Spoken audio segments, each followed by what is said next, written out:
Welcome everyone, Questini here with a discussion about Total War Warhammer 3 Immortal Empires, patch 4.0 with the Shadows that Change DLC. Now in this video I want to talk about two things that quite a few people have asked me about, garrisons and AI behavior. Now, based on everything I can see with regards to the garrisons, it doesn't seem like those garrisons have been changed in any substantial way, using the Toggle Flag of War mod to just showcase the map. But we can see here, like in Zufbar, which is a tier 2 settlement, that it has 8 units, Grand Peak has 12 as a tier 3 major settlement, as tier 4 major settlement. Fallen King's Mountain, 9 units, Shrek Slayer, 9 units, 13 units in Karakadrin, though that includes the main building, as well as the Slayer Shrine. Eshin has 11 units as a tier 3 settlement, again. And we look over the Empire, like 19 units in Altdorf, though that is reasonable, and that is actually in line with how the garrison already works. Also keep in mind that there are Bretonnian units, free Bretonnian units, because of the alliance Karl Franz has in this situation with Bretonia, but as a tier 4 settlement. So that's for the Empire and the Dwarves. Looking at Skarbrand, who's always had issues with garrisons, he does have 14 units in his capital, though he does get 4 units from the garrison building, 1 unit from the arsenal, so he has 11 units. Now, based on what I can see over here in the campaign, I'm not seeing any kind of real difference with regards to the garrison here, like 8 units to team, 17 units for Slaanesh over here in the south, 11 units for Axiatl. This does seem consistent with the garrisons that we had before, so it doesn't seem like the garrisons have been changed in any meaningful way. The reason people kind of expected it and have been asking about it is I think there was a Creative Assembly developer talking about how garrisons would be improved. Now, maybe some of the units have been swapped around, though I'm not noticing any kind of difference. What I have noticed, however, playing the campaigns, is that AI does seem to be even more predisposed than it was before to build garrison buildings. At least that's how it seems to me. I mean, Creative Assembly already made a change to push the AI into building those garrison buildings more, but now they've gone even further. So, for instance, like Ash Ridge Mountains has spearmen, the Watchtower building, like all across the board, we can see garrison buildings. Like, for instance, in Reichland, we see like one guardhouse. We see one guardhouse over there. We see the Red Moon Inn built there as well. And like looking at Midland, you either have the AI building the garrison building itself, like the City Watch, or you have the Empire building constructing buildings that also have a benefit to garrison, like for instance the Knights Panther chapter house over here in Karabakh. So that doesn't seem to be changed. Now, I don't think having stronger garrisons is a net benefit in the game, and there's two principal reasons behind that. One, it affects you as the player in a negative way. Because if you're playing this game, and this is what I'd strongly advise everyone to do, if you're playing Total War Warhammer 3, the key to success in every campaign is to be aggressive. Garrisons, of course, are defensive. You should never build garrison buildings. If you can't hold the settlement, garrison buildings will not necessarily change that dynamic, though it can help out. I'll get into how in just a bit. But having stronger garrisons means that you as the player have to fight more battles, specifically more manual battles. Because no garrison in the world will be able to stand up to a legendary lord with an army. They don't have the leadership effects that a lord or a legendary lord have. They don't have the army benefits. For instance, the changeling over here buffing the melee attack, speed, charge bonus of the units he's using, having character leadership, having his own combat ability, magical ability, a garrison will not stand up to it. But the garrison can force you to fight more battles manually. Now, for my money, I'm not fond of doing that. I'm not fond of that kind of campaign dynamic where you know you're going to win a battle, but you're going to have to fight it anyway manually, just simply because the AI has built garrisons and there's a lot of powerful garrisons. I think powerful garrisons made sense in the context of in the context of Total War campaigns where you had very limited armies, so specifically how things used to work previously in Warhammer 1, Warhammer 2, and games previously, like Shogun 2, Rome 2, but they do not make sense within the context of Warhammer 3, where you can maintain a large number of armies and really be dominating the campaign map. In that case, having to fight a bunch of garrisons all the time is not really a fun experience from my personal perspective. I understand that for people who are still getting used to Total War, who are still learning Total War, I understand that you might want to play more defensively. My strong advice is play aggressively. That is the key to any Total War campaign. It did take me quite a few years, by the way, of playing Total War to get used to that. It took me all the way until Napoleon to get used to that particular playstyle, because believe it or not, I also used to play very defensively. But the key to success right now, on any difficulty, is to play aggressively. You finish the campaign faster, you don't have to waste minutes of your life clicking the end turn button, and the late game of Total War games is not especially well designed. So, the garrisons don't seem to be changed, but that's okay. However, the AI does seem to build garrisons more, and there are certainly AI behavior changes that are coming with the patch. Like, with garrisons, I think it was just a developer or someone on Discord, if I'm not mistaken, that was talking about that. With regards to AI changes, it is an official statement from Creative Assembly that they're going to make changes to the AI. So, less illogical declarations of war halfway across the world, less illogical actions like the AI declaring war on factions where they're already engaged in a war and are likely to lose it, or it's not necessarily going their way, and more focus on actually building a proper empire in their campaign. Now, this is a campaign at turn 48 as the Changeling. I've played on Legendary very hard, though I've also used the AI stat modifier, the recent addition to the game with patch 4.0. I've set that to neutral just because I don't really care for extra AI stats in battle. Specifically leadership, the others I wouldn't care too much about, but I just don't really care for the leadership situation. It is not a fun experience to deal with Skaven slaves that just basically will last longer than much higher tier units, for instance. So, removing the leadership benefit from my perspective is ideal. That said, I am not sure how much of the AI behavior is dictated by those stats, how much the auto-resolve is affected by those stats, and versus how much the AI behavior in general has changed. Previously, the AI would be very, very passive on lower difficulties, and specifically battle difficulty. Like, you could be playing on Legendary, but if you didn't set the battle difficulty to be on very hard, it would the AI would be extremely passive. It didn't matter how many armies it had. It was going to be very passive. That's because the battle difficulty affects the AI auto-resolve. So if the AI doesn't think it's going to win a battle, it's not going to fight those battles.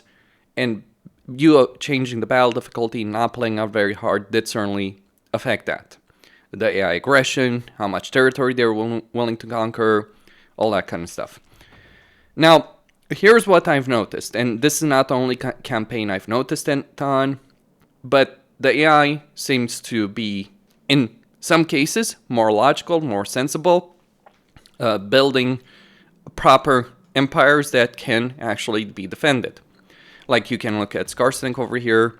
His empire, the territory he's actually taken over here, is a fairly logical strip of land. It is a territory that's in like the circle that he can defend, and all of the regions he has can be easily reinforced from one sector to another. Drazov, same situation. Greece is building this massive block. The Kafeian factions built, or Xiaoming specifically, building up this territory. Also confederating, at least I think, with the Jade Custodians, because I'm pretty sure he didn't take control over all of this. He confederated the Jade Custodians, but that's the only faction he seemingly has confederated with. Though I will note, I have seen the AI, at least the Kafeian AI, be more willing to confederate with this particular patch. Though in this case, again, Xiaoming has only done it with the Jade Custodians. He hasn't confederated with the other factions. I vassalized the Imperial Wardens. It was a bit silly how that ended up happening, but you do see the AI building these pieces of territory that can be defended. Then you see some odd stuff, like how did the Bloody Hands get control of Artois in the forests of Arden?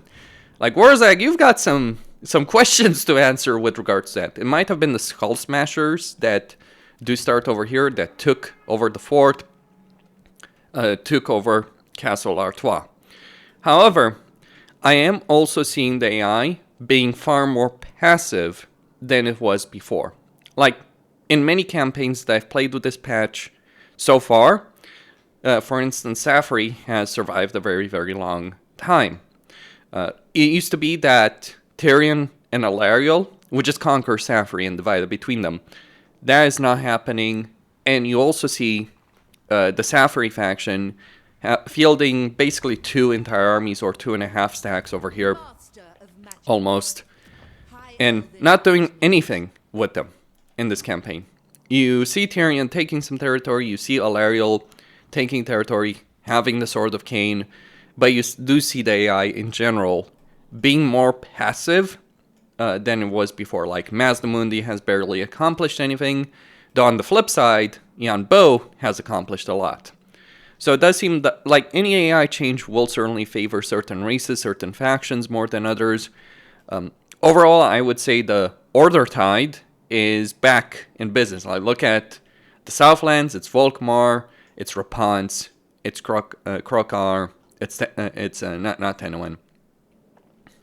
It's Tic-Tac-Toe over here. Axiatl seems to have effectively defeated Kairos. Like, he's got an entire two entire armies, 3 entire armies over here. He has Lord Croak. God have mercy on Kairos Fateweaver if Axiatl is the one that's gonna get Lord Croak in the campaign. You know how Kairos' Fateweaver campaign is a brutal nightmare?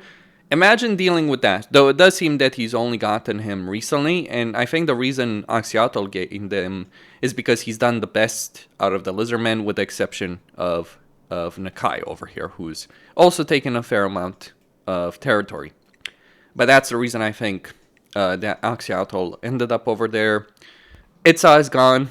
It used to be like Clan Pestilin would lose to the Lizardmen factions that were present here, but the Cult of Sotek does seem to get wiped out pretty quickly, and Gorok just can't handle everything that he's up against.